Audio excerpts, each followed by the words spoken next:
하나님께서 예수님을 보내신 이유는 임마누엘을 넘어서서 바로 우리 안에 거하셔서 이제 우리 안을 완전히 바꿔주시려고 예수님께서 오셨고, 바로 이 우리 안에 계신 그리스도가 모든 질병을 내어쫓는 것입니다. 우리 안에 계신 그리스도가 바로 모든 연약함을 내어쫓는 것입니다. 우리 안에 계신 그리스도가 바로 하나님의 특성들을 우리 안에서 재생산하는 것입니다. 우리 안에 계신 그리스도가 우리 안에서 의를 생산해내고 의롭게 살 수 있는 힘을 제공해 주시는 것입니다. 우리 안에 계신 그리스도가 우리로 하여금 어떤 질병으로부터도 우리가 보호받고 해를 입지 아니하고 건강하며, 그뿐만 아니라 아픈 사람들 만났을 때 우리 안에 계신 그리스도의 그 능력이 우리를 통해 흘러감으로 말미암아 사람들이 우리를 통해서 치유되게 되는 것입니다.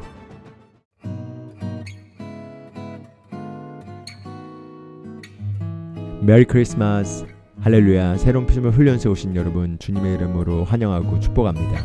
달라스에서 조기성 전도사 인사드리겠습니다. 오늘 우리가 크리스마스를 기념해서 그리스도께서 오신 그 탄생을 기념하고 축하하고 있습니다.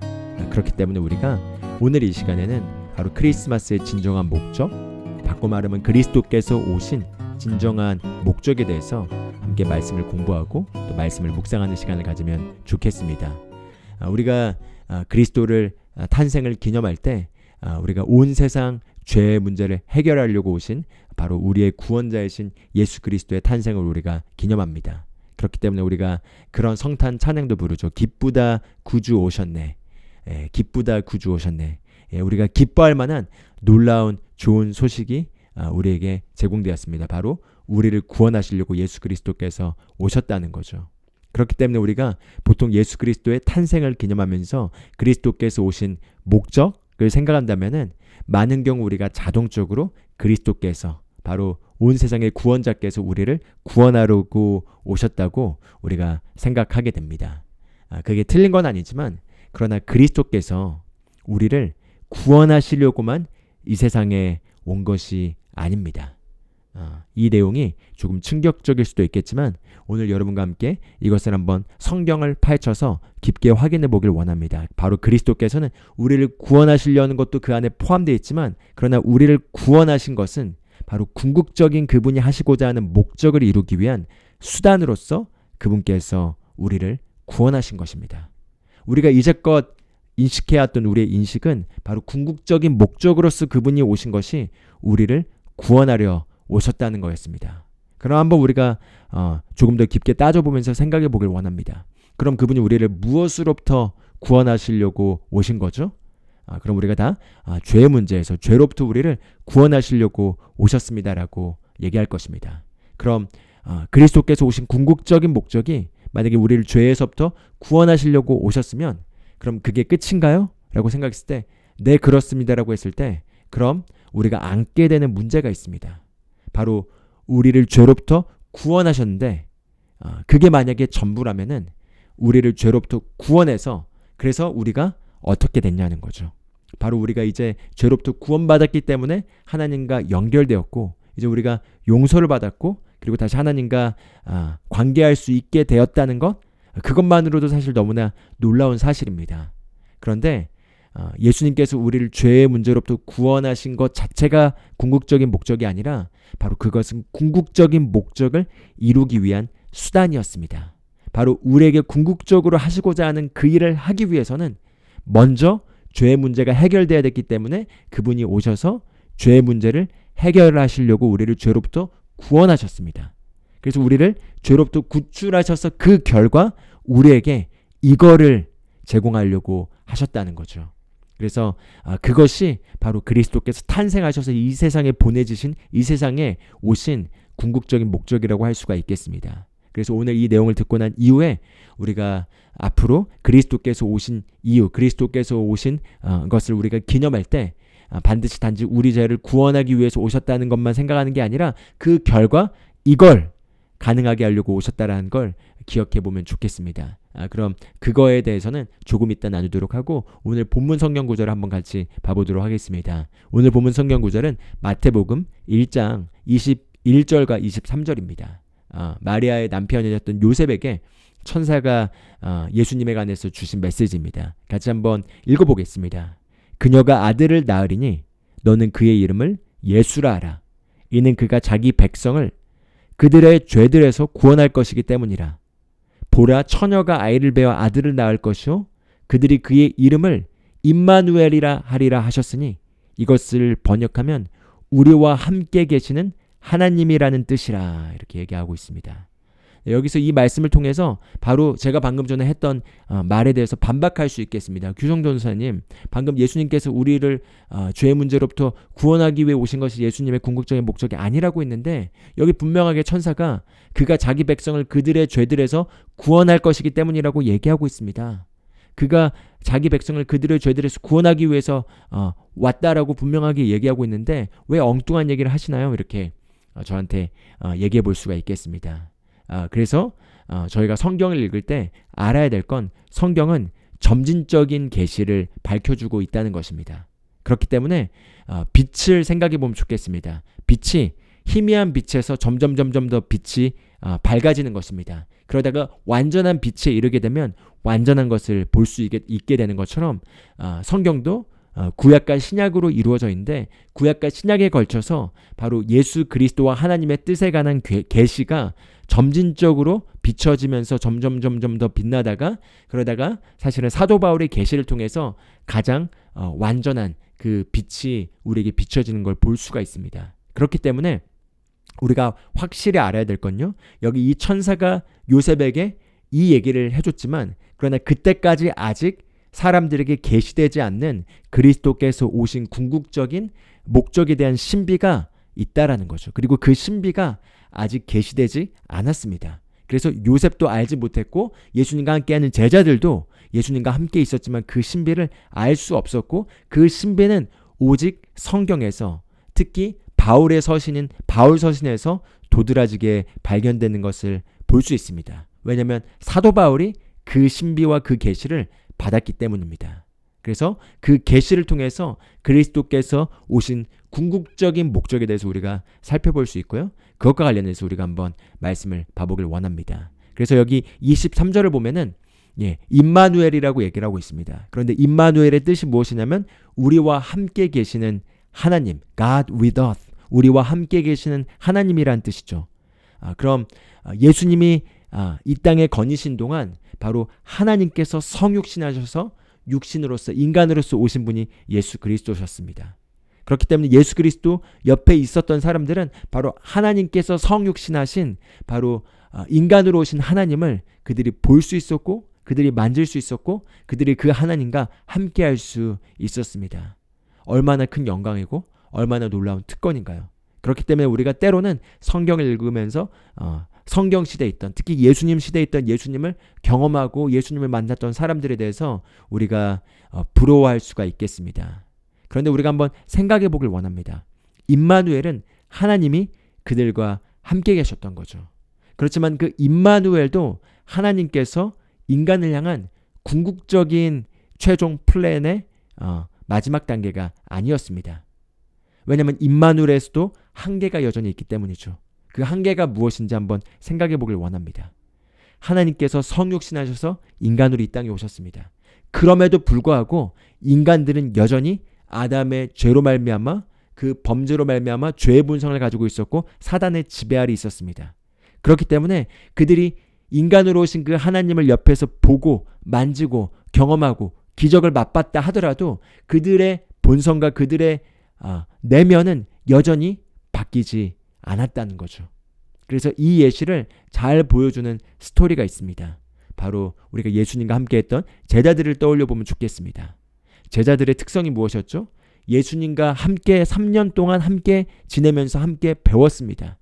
그래서 그 3년 동안 함께 배웠다면은 엄청나게 놀랍게 달라졌을 것 같은데, 그런데 그 끝이 어땠죠? 예수님이 십자가 못 박히시기 전에 예수님께서 겟세마네 동산에서 기도하러 가시죠. 그때 기도하러 가셨을 때 제자들이 예수님과 함께 이 마지막, 이제 예수님이 붙잡히기 전 마지막 그들과 함께하는 시간임에도 불구하고 예수님께서 그들에게 시험 들지 않도록 기도하라고 얘기하라고 함에도 불구하고 그들이 다 눈꺼풀이 무거워지고 졸려서 잡니다. 그래서 예수님께서 따로 기도하러 가셨다가 그들이 다 졸고 있는 걸 보고 오셔서 얘기를 하죠. 너희가 시험에 들지 않도록 깨어서 기도해야 된다. 그러면서 너희 영은 원하지만 너의 육신이 약하구나. 바꿔 말하면 너희 영이 그걸 원하지만 너희 육신이 너의 영이 원하는 걸 할 만큼 강하게 그걸 뒷받침해주지 못하고 있구나. 이렇게 얘기하고 계신 것입니다. 너희 영은 원하지만 너희 육신은 약하구나. 그리고 나서 다시 예수님께서 기도하러 가십니다. 그리고 다시 돌아왔는데 그들이 여전히 자고 있습니다.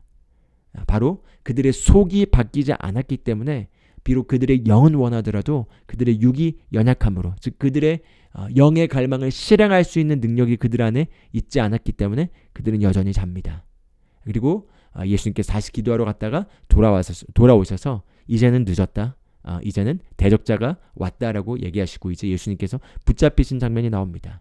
이걸 통해서 인간의 한계를 우리가 확인할 수 있습니다. 그들은 임마누엘이신 바로 하나님께서 백성과 함께하는 바로 그 정면 중앙, 바로 그 한가운데 있던 사람들이었습니다. 그리고 베드로는 심지어 내가 절대 내 목숨이 위협이 가한다 하더라도 나는 절대 당신을 배신하지 않을 것이라고 호언장담했던 사람입니다. 그런데 그 베드로가 어떻게 됐죠? 예수님이 붙잡히신 순간 배신하고 도망가게 됩니다. 베드로뿐만 아니라 모든 제자들이 배신하고 도망가게 되죠. 바로 인간의 한계에 그 현황을 절실하게 보여준 사건이라고 할 수가 있겠습니다. 그뿐만이 아니었습니다. 바로 베드로가 예수님을 몰래 뒤따라가서 지켜보고 있다가 한 여인에게 발각됩니다. 그렇게 발각되자 예수님을 마가복음을 보면 베드로가 저주하면서 모른다고 부정했다라고 얘기한 장면을 보여주고 있습니다. 그게 바로 목숨의 위협 앞에서 사람이 얼마나 비굴해지고 나약해질 수 있는지를 보여주는 한 장면이자 인간의 한계를 보여주고 있는 장면이라고 할 수가 있겠습니다. 베드로는 분명 원했습니다. 절대 예수님을 배반하지 않고 예수님과 함께 끝까지 싸우고 예수님과 함께 끝까지 있을 것을 분명 장담했지만, 그러나 그의 영은 원하지만 그의 육신이 약함으로 말미암아 두려움 앞에, 죽음 앞에, 그리고 핍박 앞에, 그리고 세상의 압박 앞에 굴복하고 패배하는 장면을 우리가 보게 됩니다. 바로 이것이 무엇이냐? 임마누엘의 한계를 보여주고 있는 것입니다. 임마누엘로서 하나님께서 백성 가운데 오셨고 사람들은 그 임마누엘이신 예수 그리스도로 말미암아 치유를 경험하고 기적을 경험하고 그리고 놀라운 여러 가지 광경들을 목격했음에도 불구하고 그들은 여전히 인간의 한계 가운데, 죄의 본성의 한계 가운데 그것을 해나오지 못하고 이겨낼 수가 없었던 것이 바로 임마누엘의 한계라고 할 수가 있겠습니다. 그리고 우리가 한번 이제 그럼 임마누엘의 한계와 연결시켜서 예수 그리스도께서 오신 목적이 우리를 죄의 문제에서 구원하시고 우리를 죄로부터 구원하기 위해서라는 것을 한번 연결시켜 보면 좋겠습니다.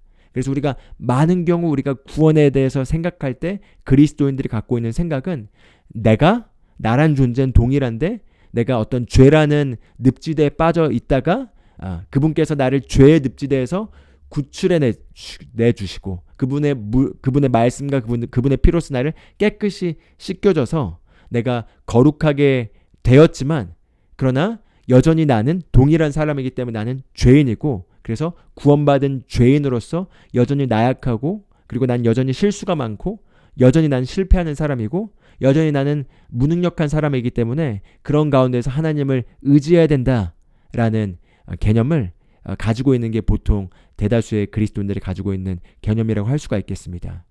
그럼 임마누엘과 다를 바가 없는 거죠. 예수님께서 오셨지만 그들과 함께 예수님과 함께 했었던 그들은 여전히 그들 안에 있는 본성이 변화되지 않았습니다. 그리고 만약에 우리가 예수님을 믿고 구원받은 게 바로 죄에서부터 구원받아서 단지 죄에서부터 구출되어서 우리가 용서받은 것이 전부라면은 여전히 마찬가지로 우리도 우리 안이 달라지지 않았기 때문에 우리 안이 변화되지 않았기 때문에 베드로가 그렇게 실패했던 것처럼 우리도 마찬가지로 영은 원하지만 육신의 연약함으로 말미암아 계속해서 넘어질 수밖에 없는 것이 우리의 현실이고 우리의 상태이겠습니다. 그러나 만약에 그것이 예수님이 가져오신 궁극적인 목적이었다면 이건 반쪽짜리 구원인 것입니다. 그런데 하나님께서는 바로 그런 정도를 제공하시려고 예수님을 보내신 것이 아니었습니다. 하나님께서 예수님을 보내신 이유는 임마누엘을 넘어서서 바로 우리와 함께 계시는 하나님의 차원을 넘어서서 우리 안에 거하셔서 이제 우리 안을 완전히 바꿔주시려고 예수님께서 오셨고, 바로 그것을 하기 위해선 먼저 공의의 요구를 이루기 위한 바로 죄의 문제가 해결되었기 때문에 우리를 죄에서 먼저 구원하신 것이 바로 예수님의 계획이자 예수님이 오신 이유라고 할 수 있겠습니다. 그렇기 때문에 우리가 예수님이 이제 하신 말들을 다시 한번 기억해 보길 원합니다. 비록 천사가 요셉에게 얘기해 줬을 때는 너의 백성의 죄를 구원하시려고 오신 그분께서는 하나님의 백성과 함께하는 임마누엘이다라는 정보를 가졌지만, 예수님이 이 땅에 거니시면서 예수님은 친히 이렇게 얘기하셨습니다. 나를 믿는 자는 멸망하지 않고 영생을 얻게 하려 하심이라. 영생을 얻게 하려 하심이라. 내가 온 목적은 너희에게 본성, 생명, 바로 하나님과 같은 종류의 생명을 내가 주려고 너희에게 왔다라고 얘기하시는 것을 볼 수 있습니다. 예, 그렇습니다. 바로 그리스도께서 오신 궁극적인 목적은 바로 우리에게 그분이 가지고 있던 그분 안에 있는 그 본성 생명을 우리에게 주시려고 오셨습니다. 그리고 그 생명을 주시기 위해서는 죄의 문제가 해결되어야 했기 때문에 바로 우리를 죄의 문제로부터 구원하셨습니다. 그 결과 죄의 문제로부터 우리를 구원한 결과 우리에게 생명을 주시려고, 그래서 우리 안에 거하시려고 오신 것이 바로 그리스도께서 오신 목적이라고 할 수가 있겠습니다. 그럼 우리가 한번 생각해 보길 원합니다. 그분이 우리에게 주신 그 생명을 우리가 갖게 되었다는 건 무슨 의미인지 한번 우리가 묵상해 보길 원합니다. 생명의 특징은 무엇이냐? 그 생명이 가지고 있는 특성을 반드시 복제하게 되어 있다는 것입니다. 그럼 하나님의 갈망은 무엇이었을까요? 하나님의 갈망은 하나님 당신 안에 계신 그 하나님의 생명의 특성, 하나님의 특성들을 우리 안에서 복제하고 싶어 하셨습니다. 사단이 한 일이 무엇이죠? 사단의 본성이 우리 안에 전이됨으로 말미암아 인간이 죄의 본성을 갖게 되었고, 그 죄의 본성의 결과 사단의 일들을 복제하게 되었습니다. 결과 우리가 인류 역사를 통해 볼 수 있는 것처럼 인간이 이 땅에서 죄의 결과로 말미암아 해왔던 일들이 무엇이냐면 살인을 하고 사람들을 미워하고 사람들을 고통을 주고 서로가 서로에게 상처를 주고 악한 일들을 행하고 온갖 사단이 저지를 수 있는 그 모든 어둠의 일들이 인간을 통해서 나타난 것이 바로 사단의 일들이 우리 안에서 그것이 복제되어 나타난 것을 볼 수 있습니다. 그럼 이와 마찬가지로 하나님께서도 하나님이 원하시는 궁극적인 갈망은 하나님의 것들이 우리 안에서부터 복제배가 되어서 하나님의 사랑이 복제되고 하나님의 성품이 복제되고 하나님의 기쁨이 복제되고 하나님의 능력이 복제되고 하나님의 평강이 복제되고 그리고 하나님의 하나님스러움이 우리 안에서부터 동일하게 재생산되고 복제되어서 나타나기를 하나님이 원하셨다는 거죠. 그게 바로 하나님께서 우리에게 하시고자 하는 궁극적인 목적이었습니다. 그리고 이와 관련된 계시가 바로 사도 바울을 통해서 더 잘 드러나 있는데요. 특히 이 계시는 사도 바울에게 두드러지게 나타났고, 이 계시를 우리가 사복음서나 또는 다른 서신에서는 그렇게 발견하기가 쉽지 않습니다. 왜냐하면 이 계시가 바울에게 많이 계시되었기 때문이죠. 그렇기 때문에 바울 서신에서 분명하게 많이 이 특징이 나타나는데요. 한번 우리가 고린도전서 2장 7절 그리고 9절 10절 말씀을 한번 읽어보길 원합니다. 7절에 이렇게 얘기합니다. 다만 우리는 신비 속에 있는 하나님의 지혜 곧 감추어진 지혜를 말하노니 이 지혜는 하나님께서 우리의 영광을 위하여 세상이 생기기 전에 미리 정하신 것이라. 잠깐 끊어보겠습니다. 이렇게 얘기합니다. 우리는 신비 속에 있는 하나님의 지혜 곧 감추어진 지혜를 말하노니 이렇게 얘기하고 있습니다.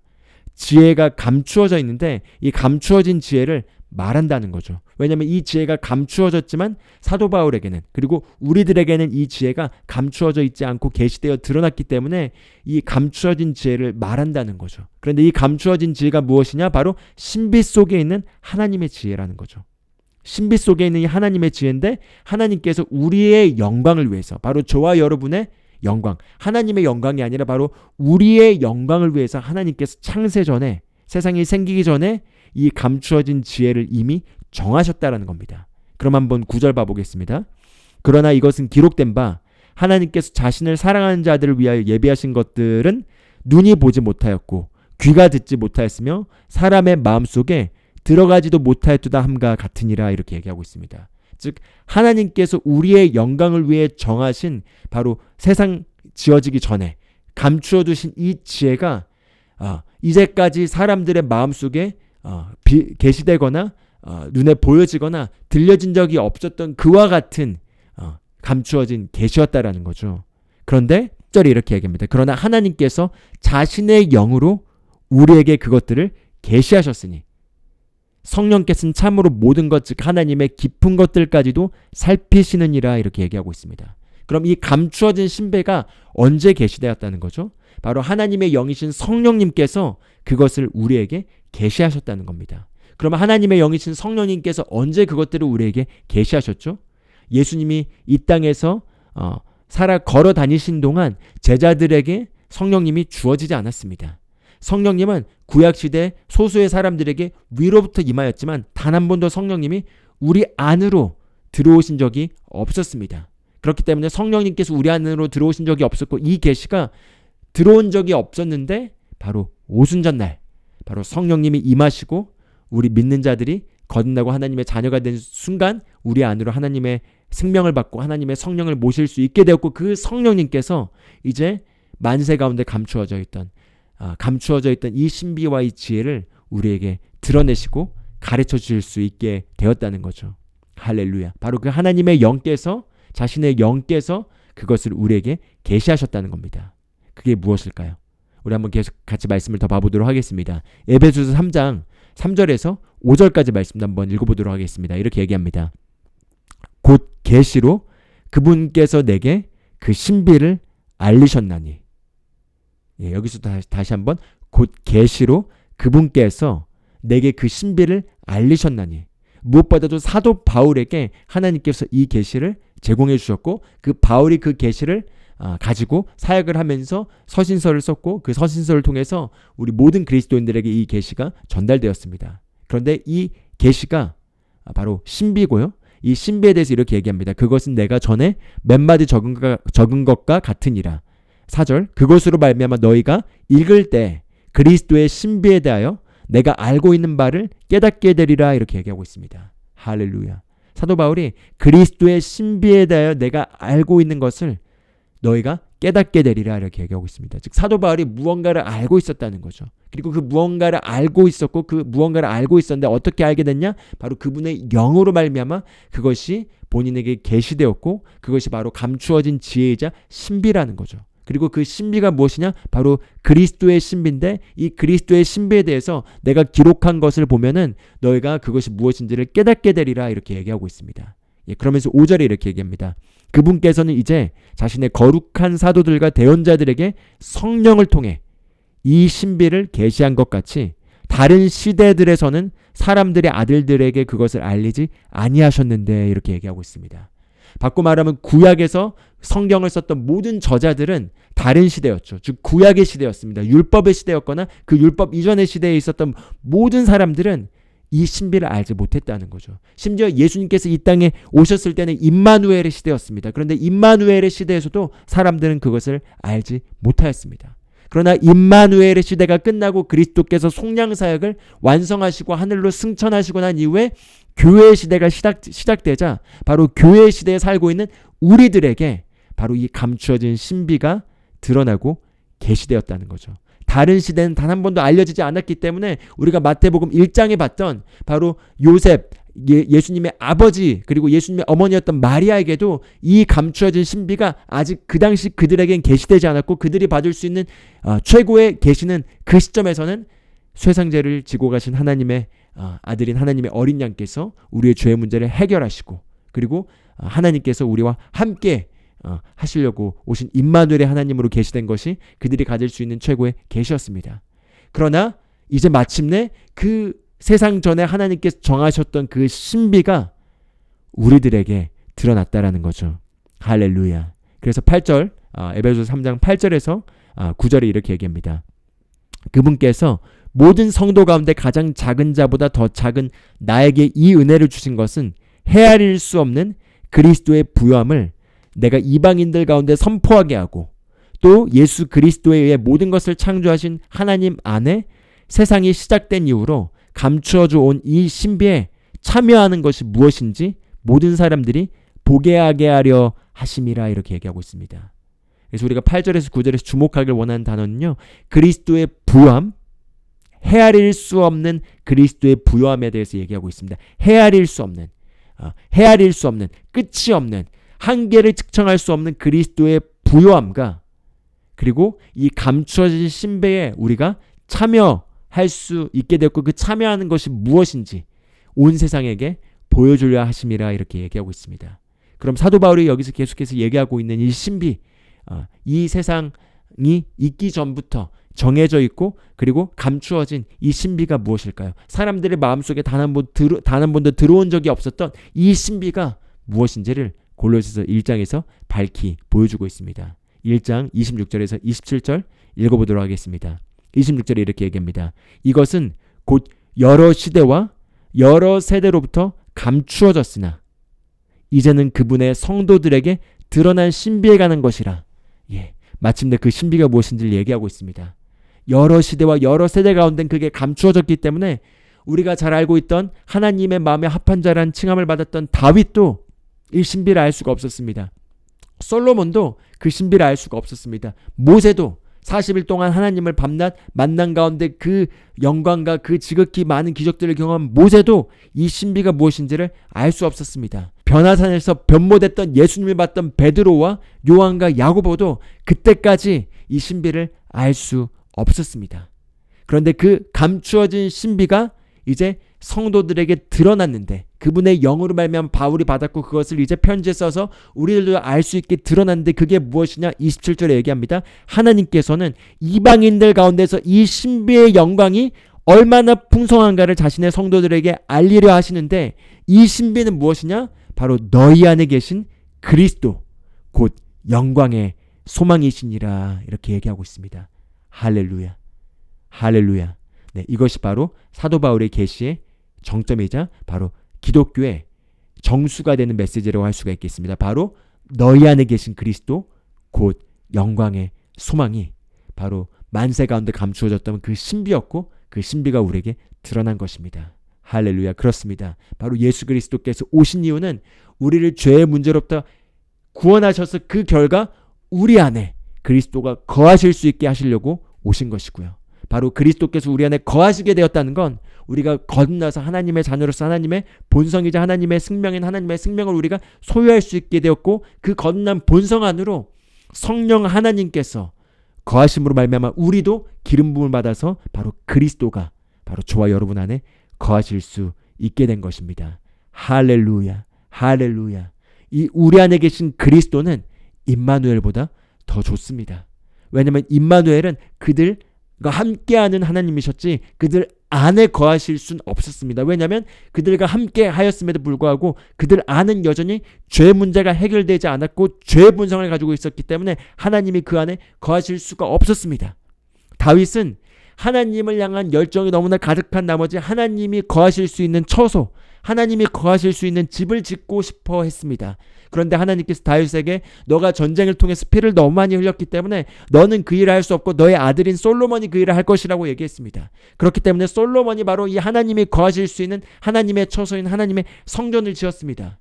그런데 그 하나님의 성전이 무너졌고, 그리고 하나님께서 내가 이것보다 더 나은 성전을 지을 것이라고 말씀하셨는데, 그 나은 성전은 무엇이냐? 바로 우리의 몸이 그분의 거룩한 성전이 되었고, 바로 이젠 그분께서 인간의 손으로 지은 건물 안에 거하시는 것이 아니라 바로 우리 안에 우리의 거듭난 영 안으로 들어오셔서 거하실 수 있게 되었고, 이제 우리가 죄인이 아니라 의인의 본성으로서 성령님을 모셔들음으로 말미암아 우리 안에 그리스도를 우리가 가질 수 있게 된 것입니다.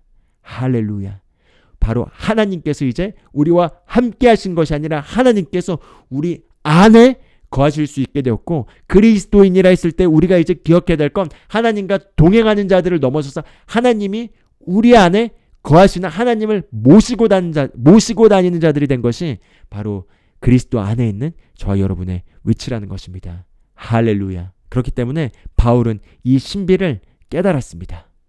바울이 이 신비를 깨달았고, 이 신비를 깨달은 결과 바울 안에 어떤 일이 일어난 거죠? 바로 그 안에 있는, 바울 안에 있는 그리스도를 바울이 묵상했고, 그리스도에 대해서 골로새서 2장 9절에서 이렇게 표현합니다. 그 안에는 신격의 모든 충만함이 육체로 거하심에, 신격의 모든 충만함, 즉 하나님이 하나님 되게 하시는 하나님의 특성의 모든 충만함이 바로 예수 그리스도의 그 육체 안에 거하셨다라고 얘기합니다.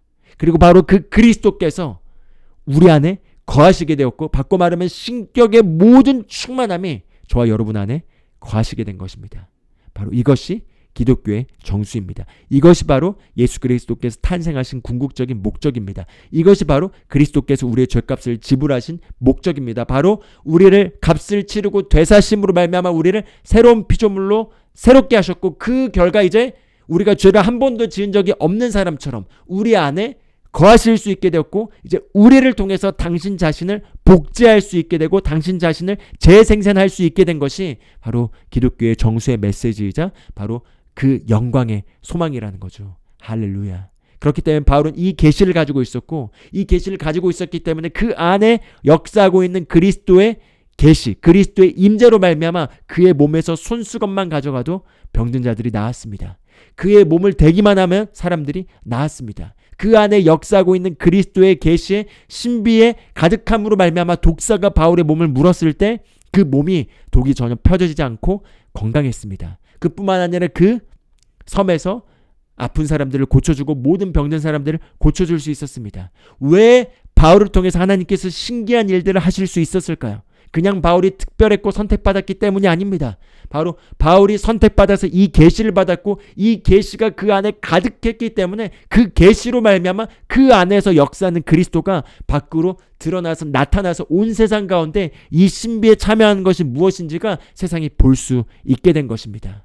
바울이 특별한 게 아니라 바울과 동일하게 우리 모두가 다 우리 안에 이제 그리스도를 가질 수 있게 되었습니다. 바로 이 우리 안에 계신 그리스도가 모든 질병을 내어 쫓는 것입니다. 우리 안에 계신 그리스도가 바로 모든 연약함을 내어 쫓는 것입니다. 우리 안에 계신 그리스도가 바로 하나님의 특성들을 우리 안에서 재생산하는 것입니다. 우리 안에 계신 그리스도가 우리 안에서 의를 생산해내고 의롭게 살 수 있는 힘을 제공해 주시는 것입니다. 우리 안에 계신 그리스도가 우리로 하여금 어떤 질병으로부터도 우리가 보호받고 해를 입지 아니하고 건강하며, 그뿐만 아니라 아픈 사람들을 만났을 때 우리 안에 계신 그리스도의 그 능력이 우리를 통해 흘러감으로 말미암아 사람들이 우리를 통해서 치유되게 되는 것입니다. 우리 안에 계신 그리스도로 말미암아 우리가 항상 공급받고 무슨 일을 하든 모든 좋은 일에서 부족함이 없이 항상 좋은 것으로 넉넉히 넘치게 돼서 하나님께 영광을 돌릴 수 있게 된 것입니다. 우리 안에 계신 그리스도로 말미암아 어떤 어둠도 우리 안에 거하지 못하고 사단의 통치와 능력과 사단의 어둠의 권세가 더 이상 우리에게 영향을 미치지 못하는 바로 빛의 능력이 우리 안에서부터 흘러나올 수 있게 된 것입니다. 바로 우리 안에 계신 이 그리스도로 말미암아 우리가 항상 승리하고 모든 일에서 그리스도라는 향기를 넘치게 나타낼 수 있게 된 것입니다. 할렐루야. 그렇기 때문에 이제 우리는 임마누엘보다 더 나은 시대를 살고 있습니다. 임마누엘보다 더 나은 시대는 무엇이냐? 이제 바로 God in us, God in you, 바로 Christ in me, Christ in you, 바로 우리 안에 그리스도께서 거하시게 된 것입니다. 바로 그리고 골로새서 2장을 보면은 그 그리스도 안에는 모든 지혜와 지식의 보화가 그 안에 감추어져 있다라고 얘기합니다. 즉 모든 지혜와 지식의 보화가 그리스도 안에 감추어져 있는데 그 그리스도께서 저와 여러분 안에 거하십니다. 그렇기 때문에 우리는 우리 안에서 우리 인생에 필요한 모든 것을 이미 가졌습니다. 우리는 우리 안에서 우리의 인생에 필요한 모든 것을 이미 가졌습니다. 우리는 우리 안에 거하시는 그리스도로 말미암아 어떤 도전이 되는 환경을 만난다 하더라도 항상 승리하고 이길 수 있는 다스림의 본성을 우리가 받았습니다. 할렐루야. 이것이 바로 예수 그리스도께서 오신 궁극적인 목적인 것입니다. 할렐루야. 베드로를 보십시오. 이제 그가 성령을 받고 그 안에 그리스도가 거하시게 되자 예수님을 배신하였고 기도를 하다 졸았고, 그리고 나약했던 그 인간의 한계에 지배받았던 베드로가 3,000명 앞에서 영혼을 구원하고 복음을 담대하게 전하고 핍박 앞에서 죽음을 무릅쓰고라도 두려워하지 않았으며 실제로 마지막에 순교하는 그런 완전히 달라진 모습을 보여주고 있습니다. 바로 그리스도인들을 핍박하러 다녔던 바로 이 사도 바울이 그리스도를 그 안에 받아들이고 나서 바로 위대한 사도 바울이 되어 온 세상에 복음을 전한 자가 되었고, 바로 이 사도 바울이 가진 이 계시를 통해서 로마가 무너지게 되고 온 세상이 바뀌게 된 것입니다. 할렐루야. 할렐루야. 예, 그렇습니다. 바로 우리가 이제 이 계시를 묵상해야겠습니다. 우리가 묵상해야 될 계시는 무엇이냐? 그리스도께서 오신 이유는 바로 이제 그리스도가 우리 안에 거하실 수 있게 하기 위해서 오셨고, 이제 그리스도가 저와 여러분 안에 거하고 있습니다.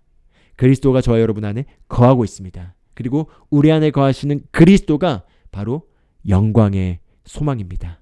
예, 영광, 하나님의 영광. 우리가 아까 고린도전서 2장 7절에 봤던 것처럼 우리의 영광을 위하여 세상이 생기기 전에 미리 정하신 것인데, 그것이 무엇이냐? 바로 너희 안에 계신 그리스도, 곧 영광의 소망이라.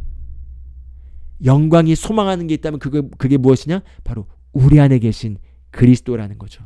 너희 안에 계신 그리스도, 곧 영광의 소망이라. 모세는 외부에서 하나님을 만났습니다. 즉 임마누엘과 같은 경험을 한 것이죠. 그 결과 겉에서 경험했던 그 하나님의 임재와 영광이 너무나 강력해서 모세가 돌아왔을 때 사람들이 모세의 얼굴이 밝게 빛나서 보질 못하여서 모세의 얼굴을 수건으로 감추어졌습니다. 그런데 이것은 모세가 받은 율법을 상징하는 것이었고, 이것은 다음 것으로 바뀔 것이었습니다. 율법이 바로 하나님께서 궁극적으로 우리에게 주시고자 하는 것이 아니었죠. 그렇기 때문에 사도 바울은 그렇게 얘기합니다. 없어질 영광도 그러한데 영원히 있게 될 그 영광을 받은 우리는 얼마나 더 영광스럽게 빛나겠느냐. 바로 모세는 수건으로 얼굴을 가렸지만 우리는 수건을 벗는다는 거죠. 왜냐하면 이제 그것이 바깥에서 우리를 비추는 것이 아니라 우리 안에서부터 비춰지고 있기 때문인 것입니다. 그래서 우리가 수건을 벗은 얼굴로 거울을 보는 것 같이 주의 영광을 보니. 할렐루야. 여러분 오늘 거울 보셨습니까? 거울에 누가 있었죠? 바로 여러분이 있었죠. 여기서 이렇게 얘기합니다. 우리가 수건을 벗은 얼굴로 거울을 보는 것 같이 우리가 영의 거울로 거울을 봤더니 그 영의 거울에 비춰져 있는 우리의 영의 모습이 무엇이냐? 바로 주의 영광을 본다는 거죠. 왜 주의 영광을 보는 거죠? 왜냐하면 우리 안에 그리스도가 거하고 계시기 때문입니다. 우리 안에 그리스도가 거하고 계시기 때문에 주의 영광을 보는 것이고, 그 주의 영광을, 즉 수건을 벗은 얼굴로 우리의 육안의 눈으로 볼 수 없는 것이 성령의 능력으로 계시되어서 눈꺼풀이 벗겨지게 되고 지혜와 계시의 영으로 말미암아 우리 안에 거하시는 그리스도의 능력과 영광의 실제를 보게 될 때, 그 영광의 소망이신 그리스도를 우리가 보게 될 때 영광에서 더 높은 차원의 영광으로, 그리고 그 더 높은 차원의 영광에서 더 높은 차원의 영광으로 우리가 변모된다는 것입니다. 할렐루야, 할렐루야. 이것이 바로 기독교의 정수의 메시지입니다. 예, 바로 이것이 새로운 피조물의 정수의 메시지라고 할 수 있겠습니다. 바로 저와 여러분은 그리스도를 소유한 자가 되었습니다.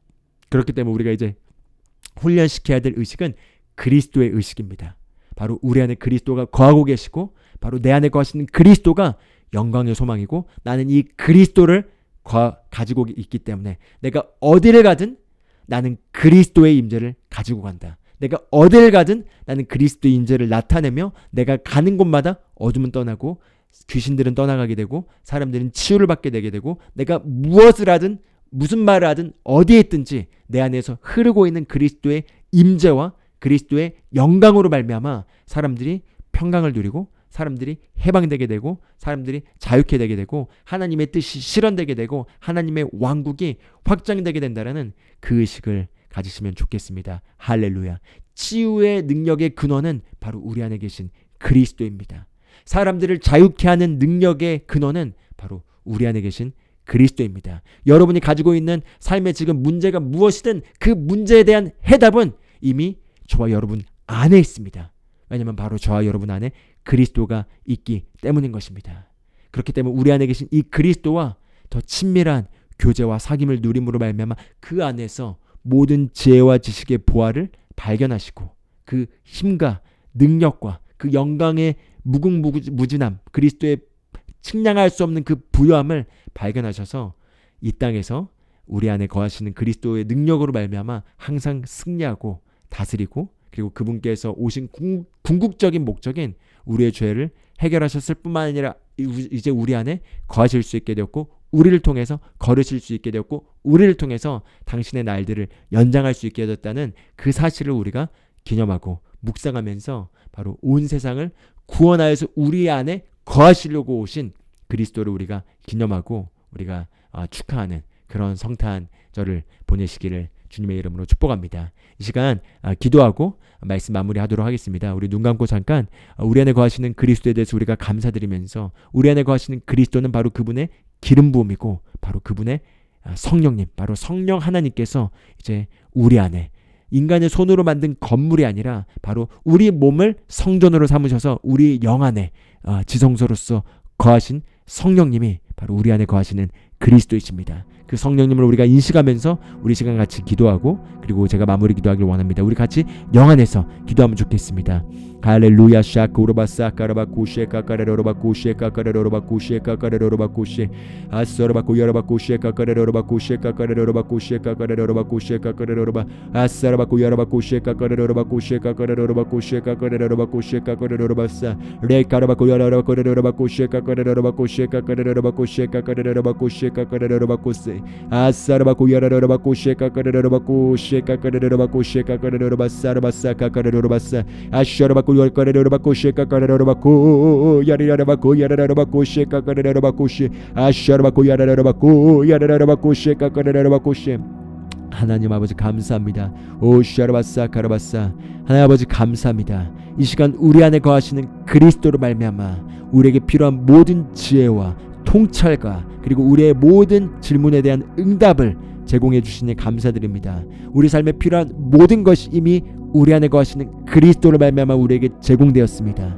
치유는 우리의 것입니다. 이 시간 우리 안에 거하시는 그리스도의 능력으로 말미암아 우리 몸의 모든 허약함과 나약함과 질병과 모든 어둠의 공격은 떠날 것을 명합니다. 모든 어둠은 우리 안에 거하시는 그리스도의 빛의 비춤으로 말미암아 소멸되고 사라질 것을 명합니다. 주님 감사합니다. 우리 안에 그리스도께서 거하십니다. 우리 안에 거하시는 그리스도로 말미암아 어둠은 조금도 내 삶에 역사하지 못합니다. 내 안에 거하시는 그리스도의 능력으로 말미암아 조금도 나약함은 내게 허락되지 않습니다. 주님 감사합니다. 우리를 강건하게 하시며 우리 안에 거하시는 그 그리스도의 기름 부음과 임재로 말미암아 우리가 늘 승리하며 모든 것을 할 수 있게 하시니 감사드립니다. 주님 감사드리며 예수 그리스도의 이름으로 기도합니다. 아멘. 할렐루야. 아멘. 아멘. 할렐루야. 우리 이번 성탄절 주변에 있는 다른 분들에게도 우리가 그리스도를 기념할 때 그리스도께서 오신 목적은 바로 이제 우리 안에 그리스도께서 거하시려고 바로 그 신비를 우리가 나누면서 우리가 그것을 이제 기념하면서 크리스마스를 보내시면 좋을 것 같습니다. 좋은 크리스마스 연휴 보내시고 또 다음 시간에 뵙도록 하겠습니다. 감사합니다.